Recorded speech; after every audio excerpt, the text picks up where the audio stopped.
जय हिंद, जय उत्तराखंड। तो दोस्तों, आपका स्वागत है मेरे चैनल टॉप 10 स्टडी पर। जिंदगी के साथ भी, जिंदगी के बाद भी साथ रहेंगे आपके, तो अपना साथ हमारे साथ बनाए रखें।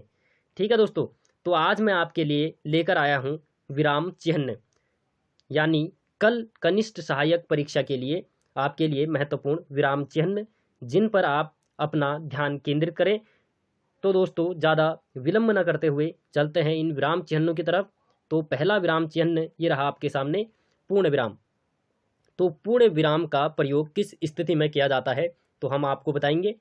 भाषा में जहाँ कोई वाक्य पूर्णता को प्राप्त करता है।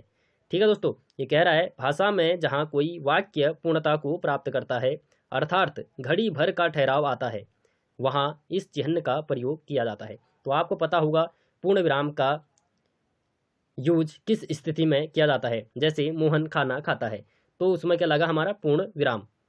खाता है में लग गया दोस्तों पूर्ण विराम। तो अभी यह हमने कुछ पल भर का ठहराव लिया है दोस्तों। हम आगे और बढ़ेंगे कि मोहन ने क्या क्या किया। ठीक है, तो पूर्ण विराम का यूज करना आप आसानी से सीख गए होंगे। तो अगला है दोस्तों अर्धविराम।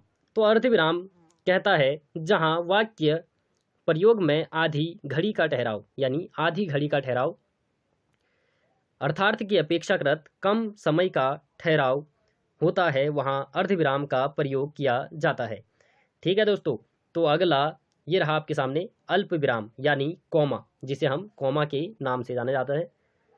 तो दोस्तों, वाक्य प्रवाह में जहाँ क्षण भर का ठहराव, यानी क्षण भर का बोल रहा है दोस्तों, अ फ्यू, ठीक है, अथवा जहाँ कई संज्ञा एक साथ आती हैं, अथवा उपवाक्य या युग्म शब्द की स्थिति बनती हो, वहाँ इस चिन्ह का प्रयोग किया जाता है। तो दोस्तों, आप भली भांति से समझते होंगे कि अल्प विराम का प्रयोग किस स्थिति में किया जाता है। तो ये रही स्थिति वो, जैसे हमने लिखा सेब। ठीक है, हमने लिखा सेब और लगा दिया यहाँ कॉमा। ठीक है, और फिर लिख दिया हमने आम। तो दोस्तों, आप समझ गए होंगे हम अल्प विराम का प्रयोग किस स्थिति में करते हैं। तो अगला रहा प्रश्न चिन्ह। तो प्रश्न चिन्ह की बात करते हैं जहाँ पर वक्ता के मन में जिज्ञासा, यानी उसके जानने की इच्छा प्रकट हो, अथवा संदेह की स्थिति हो। उसे कोई संदेह है और वो उसका उत्तर जानना चाहता है, और उसे जानने की इच्छा उसके मन में भरी है। ठीक है, तो वहाँ पर हम प्रश्नवाचक चिन्ह का प्रयोग करते हैं। ठीक है, तो आप भली भांति समझ गए होंगे दोस्तों कि प्रश्नवाचक चिन्ह का प्रयोग किस स्थिति में किया जाता है। तो अगला रहा विस्मयादिबोधक चिन्ह। विस्मयादिबोधक चिन्ह दोस्तों कुछ इस टाइप का है। ठीक है, विस्मयादिबोधक चिन्ह, और इसे हम इंग्लिश में एक्सक्लेमेटरी मार्क के नाम से भी जानते हैं दोस्तों। तो यह कहता है जहाँ पर हर्ष यानी खुशी, डर, शोक, विषाद यानी दुख, आश्चर्य, अरे ये क्या, इत्यादि का भाव प्रकट हो, वहाँ इस चिन्ह का प्रयोग किया जाता है। तो दोस्तों, आप समझ गए होंगे दोस्तों विस्मयादिबोधक चिन्ह का प्रयोग किस स्थिति में किया जाता है। तो अगला ये रहा आपके सामने कोष्ठक। तो कोष्ठक की बात करें दोस्तों, तो कोष्ठक कुछ 3 प्रकार के देखने के लिए मिलते हैं। 3 प्रकार के कोष्ठक होते हैं। एक होता है हमारा छोटा कोष्ठक, एक होता है हमारा मझला कोष्ठक, ठीक है, और एक होता है हमारा बड़ा कोष्ठक। तो जो ये छोटा कोष्ठक है, तो यह स्पष्ट करता है, ठीक है, स्पष्टता को दर्शाता है कि यह स्पष्ट हो गया है। तो इसका कार्य है स्पष्ट करना छोटे कोष्ठक की। और मझला कोष्ठक का कार्य है दोस्तों, यह उस स्थिति में लगता है जब यह किसी का संबंध दर्शाता है। तो संबंध, 2 शब्दों के बीच संबंध को दर्शाता है, तो तब लगता है हमारा मझला कोष्ठक। तो आप समझ गए होंगे। और ये रहा बड़ा कोष्ठक। तो बड़ा कोष्ठक कहता है अगर हमारे किसी वाक्य को लिखने में कोई भूल चूक हो जाती है, उसे हम बड़े कोष्ठक के माध्यम से दर्शा सकते हैं। ठीक है दोस्तों, बड़ा कोष्ठक भी आप समझ गए होंगे, यानी भूल चूक के लिए बड़े कोष्ठक का प्रयोग किया जाता है। तो अगला ये रहा आपके सामने विवरण चिन्ह। तो विवरण ये होता है दोस्तों, जैसे हमने लिखा महात्मा गांधी। ठीक है, तो महात्मा गांधी महात्मा गांधी लिखा, महात्मा गांधी के निम्नवत, महात्मा गांधी के निम्नवत कार्य, ठीक है, निम्नवत कार्य जैसे हो गए दोस्तों, तो उसे दर्शाने के लिए हम विवरण चिन्ह का प्रयोग करेंगे। जैसे इस टाइप का विवरण, तो हम सारे विवरण उससे जुड़े, महात्मा गांधी से जुड़े विवरण इस विवरण चिन्ह के माध्यम से दर्शा सकते हैं। ठीक है, तो अगला ये रहा आपके सामने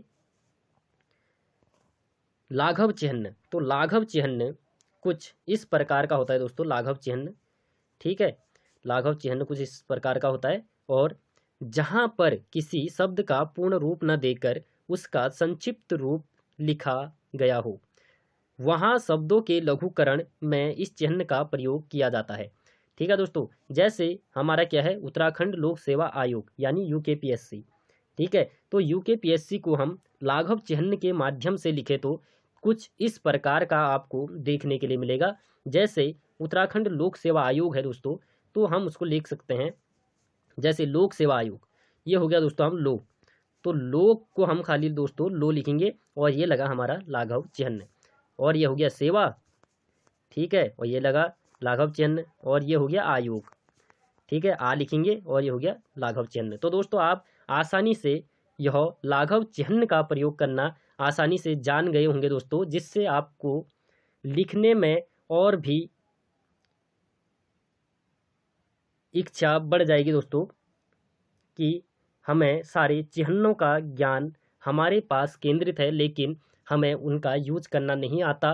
तो आप आसानी से अब आपकी सारी दुविधा दूर हो गई है दोस्तों, तो आप सभी चिन्हों का इस वीडियो के माध्यम से अच्छे से प्रयोग करना जान जाओगे। ठीक है दोस्तों, तो अगला ये रहा आपके सामने लुप्त पद चिन्ह। तो लुप्त पद चिन्ह तब होता है दोस्तों डॉट डॉट डॉट डॉट होता है ना दोस्तों, तो उसी टाइप का होता है दोस्तों कि जैसे हमने कुछ बोला तो डॉट डॉट बोल देते हैं। ठीक है, तो वही दोस्तों लुप्त पद चिन्ह यानी लुप्त हो गया है, जहाँ पर किसी पद का लोप हुआ हो वहाँ उसे दर्शाने के लिए इस चिन्ह का प्रयोग किया जाता है। तो आप समझ गए होंगे दोस्तों लुप्त पद चिन्ह का प्रयोग किस स्थिति में किया जाता है। तो अगला ये रहा आपके सामने पाद चिन्ह। तो पाद चिन्ह कुछ इस प्रकार का होता है दोस्तों, पाद चिन्ह, ठीक है, तो हम बताएंगे दोस्तों इसके बारे में। शब्दों के पाद प्रदेश को विशिष्टता प्रदान करने अथवा उस पर ध्यान आकर्षण करने के लिए इस चिन्ह का प्रयोग किया जाता है। ठीक है दोस्तों, पाद चिन्ह का प्रयोग किस स्थिति में किया जाता है तो आप आसानी से इसे समझ गए होंगे। पाद चिन्ह आपने बहुत बार इसका प्रयोग भी किया होगा। ठीक है, तो अगला ये रहा आपके सामने गुरु चिन्ह। तो गुरु चिन्ह की बात करें तो दोस्तों गुरु चिन्ह कुछ इस प्रकार का आपको देखने के मिलेगा, गुरु चिन्ह। ठीक है, तो गुरु चिन्ह ये ठहरा, तो यह कहता है जहाँ पर किसी शब्द के उच्चारण में अत्यधिक समय लगता हो। ठीक है, तो कह रहा है जहाँ पर किसी शब्द के उच्चारण में अत्यधिक समय लगता हो वहाँ इस चिन्ह का प्रयोग किया जाता है। तो इस चिन्ह का प्रयोग करना हम आपको इस एग्जाम्पल के माध्यम से बताएंगे। जैसे आपने किया होगा दोस्तों, जैसे ओ है दोस्तों, ओ ओम है दोस्तों, तो ओम को हम गुरु चिन्ह के माध्यम से लिखे तो कुछ इस प्रकार का आपको देखने के लिए मिलेगा। जैसे ओ लिखा दोस्तों, ठीक है, और ये लगा दिया हमने गुरु चिन्ह और ये लिख दिया मो। ठीक है, तो क्या कह रहा था ये, किसी शब्द के उच्चारण में अधिक समय लगता है। तो जैसे हम बोलते हैं ओम बोलते हैं ना दोस्तों, तो इसे हम लंबा खींचते हैं। ठीक है, उच्चारण में अधिक समय लगता है तो वहाँ पर हम गुरु चिन्ह का प्रयोग करते हैं। ठीक है, तो आप इसे आसानी से समझ गए होंगे। तो ज़्यादा विलम्ब न करते हुए हम चलते हैं अगले चिन्ह की तरफ। तो अगला चिन्ह है दोस्तों हंस पद चिन्ह। तो हंस पद चिन्ह दोस्तों उत्तराखंड पुलिस कांस्टेबल की परीक्षा में भी 18 दिसंबर को आपको देखने के लिए ज़रूर मिला होगा। तो हंस पद के चिन्ह के बारे में दोस्तों हम आपको भली भांति समझाएंगे दोस्तों, तो आप अपना ध्यान केंद्रित करें। तो यह कह रहा है दोस्तों जहाँ पर किसी वाक्य को लिखते समय कोई पद छूट गया हो, ठीक है, कोई पद छूट गया हो, तब उस दशा में उस छूटे स्थान पर इस चिन्ह का प्रयोग किया जाता है। तो दोस्तों आप समझ गए होंगे कि हंस पद चिह्न का प्रयोग किस स्थिति में किया जाता है, तो हम आपको एक एग्जाम्पल के माध्यम से आपको बताएंगे। जैसे मोहन मोहन ने खाया, मोहन ने खाया। ठीक है, एक इजी आसान तरीके से आपको एक छोटे से माध्यम से आपको एग्जाम्पल के माध्यम से हम आपको समझा रहे हैं दोस्तों कि जैसे मोहन ने खाया। ठीक है, मोहन ने खाया तो क्या खाया दोस्तों। ठीक है, तो हमने यह अधूरा वाक्य है दोस्तों, मोहन ने खाया। ठीक है, तो यहाँ पर एक अंश छूट गया है, तो उससे हम कैसे लिखेंगे, हम आगे बढ़ गए हैं तो इसको हम दर्शाने के लिए कुछ इस टाइप से लिख सकते हैं दोस्तों। जैसे मोहन ने, ये लगा दिया दोस्तों हमने हंस पद चिन्ह, और यहाँ लिख दिया कुछ, यहाँ लगा सकते हैं दोस्तों इसको हम, हंस पद चिन्ह को ये लग गया, और यहाँ लिख दिया हमने खाना, खाना लिख दिया दोस्तों, खाना। ठीक है, खाना, खाना लिख दिया इधर, खाना। जैसे मोहन ने खाना खाया। ठीक हो गया, अब यह हमारा वाक्य पूर्ण हो गया है। ठीक है दोस्तों, तो दोस्तों अगला चिन्ह ये रहा आपके सामने, टिप्पणी चिन्ह। टिप्पणी चिन्ह कुछ इस प्रकार के होते हैं दोस्तों, जैसे ये हो गया हमारा स्टार, और ये हो गया दोस्तों हमारा डॉट, और ये हो गया हमारा प्लस। ठीक है, ये हो गया हमारे टिप्पणी के चिन्ह।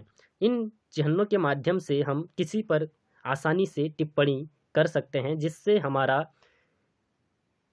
वाक्य, जो हमारी टिप्पणी है दोस्तों, वह और भी बेहतरीन लगेगी। ठीक है, तो इसकी परिभाषा जान लेते हैं और इसकी व्याख्या जान लेते हैं दोस्तों। जब जहाँ पर किसी शब्द संबंधी टिप्पणी अथवा वाक्य निम्नांकित रूप में दी गई हो, कह रहा है जहाँ पर किसी शब्द संबंधी टिप्पणी अथवा व्याख्या निम्नांकित रूप में दी गई हो, वहाँ पर उस शब्द के ऊपर इस चिन्ह को लगा दिया जाता है, जिससे यह प्रकट होता है कि इससे संबंधित टिप्पणी को अन्यत्र कहीं दिया गया हो। ठीक है दोस्तों, तो आप समझ गए होंगे कि टिप्पणी चिन्ह का प्रयोग किस प्रकार से किया जाता है। तो अगला चिन्ह है रहा आपके सामने, तुल्यता सूचक चिन्ह। तो तुल्यता सूचक चिन्ह कुछ इस प्रकार का देखने के लिए मिलता है। ठीक है, तो कहता है जहाँ पर दो पदों के मध्य, ठीक है, दो पदों के मध्य बराबरी की स्थिति सूचित करनी हो, वहाँ इस चिन्ह का प्रयोग किया जाता है। जैसे हम लिखते हैं दोस्तों, 1 किलो आम। ठीक है, 1 किलो आम, तुल्यता करने के लिए दोस्तों, इसकी तुलना करने के लिए बराबर ये लगा देंगे दोस्तों हम तुल्यता चिन्ह। ठीक है, और यहाँ लिख देंगे 10 रुपये।